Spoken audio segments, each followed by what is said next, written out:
حسبي ربي جل الله ما في قلبي غير الله۔ قسمت سے مراد تقدیر الہی ہے، یعنی یہ کہ اللہ تعالیٰ نے جو کچھ مقدر فرمایا ہے کسی کے حق میں، اس قسمت یا تقدیر کے بارے میں ہمارا ایمان ہے۔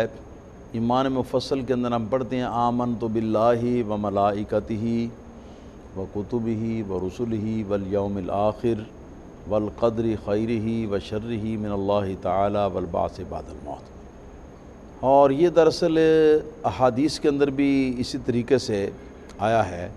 اس میں ہم کہتے ہیں کہ میں ایمان لایا اللہ تعالیٰ پر اور اللہ تعالیٰ کے فرشتوں پر اور اللہ تعالیٰ کی کتابوں پر اور اللہ تعالیٰ کے رسولوں پر، اور ایمان لایا میں تقدیر پر، جو بری ہے اور جو اچھی ہے دونوں اللہ تعالیٰ کی طرف سے ہیں اور اس کے پیدا کرنے سے ہیں۔ والبعث بعد الموت، اور موت کے بعد دوبارہ جی اٹھنے پر ایمان لایا۔ میں والیوم الآخر کا لفظ شاید رہ گیا ہے، اور آخرت کے دن پر ایمان لایا۔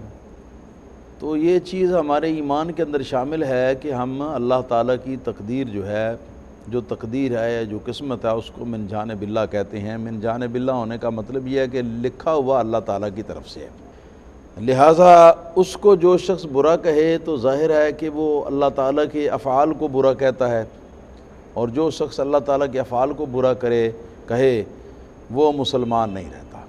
تو یہ ایک ہی صورت ہے صرف کہ تقدیر کو یا قسمت کو کوئی آدمی برا کہے تو اس سے آدمی کو کفر لازم آتا ہے، آدمی دار اسلام سے خارج ہو جاتا ہے، نئے سرے سے آدمی کو مسلمان ہونا پڑتا ہے۔